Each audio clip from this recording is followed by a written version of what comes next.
Malgré le fait que Dieu t'ait promis, Dieu a dit, il n'est pas bon que nous soyons, il t'a donné un mariage, il a promis un mariage heureux.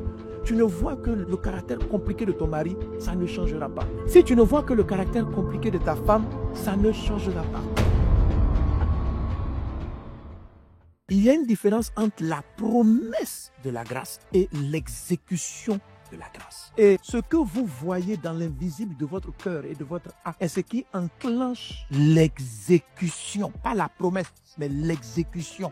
Donc le serviteur monte, il regarde et Élie va insister. Et à un moment donné, voici ce que le serviteur dit, va voir. Il dit, je vois un petit nuage. Il dit, je vois un petit nuage qui est comme la paume de la main. Donc il n'a pas vu n'importe quoi. Il a vu une main, il a vu une paume. Et quand il a décrit ce qu'il a vu, Élie dit, la prière est terminée. Maintenant là, la pluie arrive, allons-y prendre. Je peux prophétiser cette année, le ciel est ouvert. Ça, vous êtes en train d'entendre mon message. Et écouter une prédication crée la foi. La foi vient de ce qu'on entend. L'exécution vient de ce que tu vois. Ce sont des flashs, ce sont des visions, ce sont des images que vous voyez dans votre cœur. Vous devez les voir. Si tu ne les vois pas, ça ne va pas s'exécuter. C'est ce que Jésus dit par son esprit au prophète Jérémie en Jérémie chapitre 1 verset 12. Il dit à Jérémie, tu as bien vu. Car je veille sur ma parole, pas pour l'accomplir, pour l'exécuter. Donc ici, on n'est pas en mode promesse, on est en mode exécution. Quand un patron vient puis il dit exécution, ça veut dire quoi? C'est tout de suite et maintenant. Donc ici, là, il dit je veille sur ma parole. Ça veut dire la parole existait. La parole qui dit que cette année, tu vas réussir,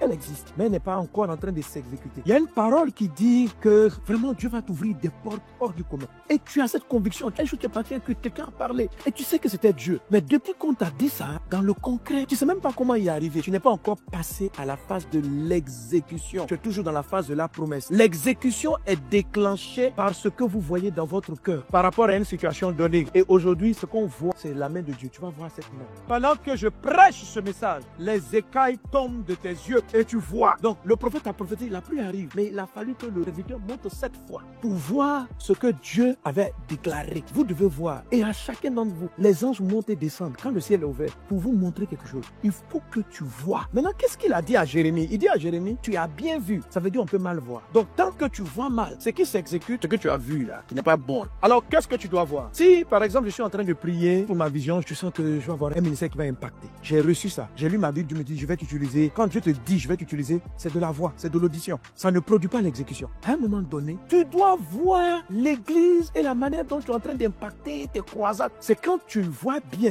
et puis tu dis à Dieu, c'est ce que je vois, que commence à se déployer tout le système pour réaliser cela. Pourquoi? Parce que bien voir vous oriente dans la direction de ce que Dieu veut réaliser dans votre vie. Tu pries, à un moment tu arrives, tu pleures devant Dieu. Vraiment, ça va pas dans le foyer, faut m'aider. Et puis Dieu te reconforte. Ma fille, je suis avec toi. Je vais bénir ton couple. Ça là, tu as entendu. C'est bon. Faut toujours entendre. Maintenant, tu dois voir ce que tu entends. C'est-à-dire, tu dois voir ton foyer bien. Tant que tu pleures pour l'état de ton foyer, c'est que tu n'as pas encore vu. Tu as juste entendu une promesse. Tu dois te voir heureuse avec ton mari. Tu dois le voir. Vous savez, beaucoup de gens pleurent de leur situation, mais ils ne se sont jamais vus exaucés. Quand ton couple sera béni, sera comment? En fait, est-ce que tu as un visuel de ce que c'est un couple heureux? C'est facile d'entendre, ton couple sera bien. Quand il est bien, il est comment? Donc, si tu ne vois pas ça là, le jour où tu vas te donner, comment tu sais que tu l'as? On prie pour des sujets, mais en fait, on ne sait pas à quoi ça ressemble. Si par exemple, tu pries pour avoir des dollars, tu n'as jamais vu de dollars, on peut te les reprendre. Parce que tu ne sauras même pas que tu as eu les dollars. On dit, on doit voir là. Ne voyez pas ça trop spirituel. C'est très terre à terre en fait. C'est très important d'aller chercher la vision de ce qu'on vise. C'est très important d'avoir la vision. Parce que si vous ne la voyez pas, elle ne s'exécute pas. Elle passe en mode exécution au moment où vous commencez à avoir un visuel. Je veux un couple en paix. Je prie pour le mariage. Je dois me voir marié. Si je ne me vois pas marié, on ne peut pas laisser tomber. Je dois autant de fois monter. Écoutez, Dieu avait promis la pluie. Ça veut dire monter. Il dit,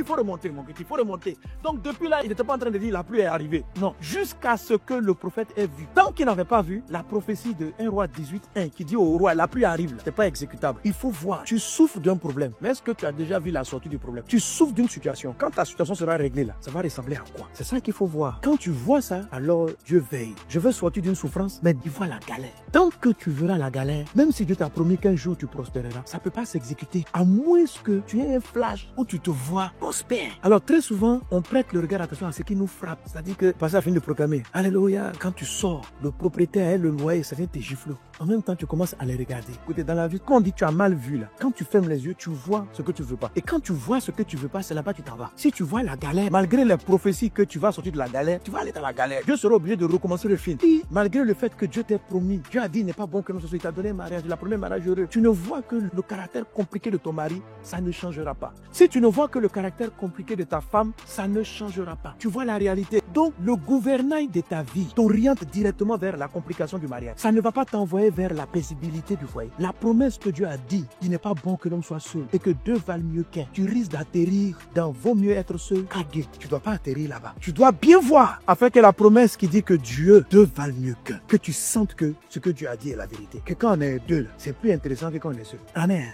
Que vois-tu? Est-ce qu'on est ensemble? Je vois que tu vois bien. Alléluia.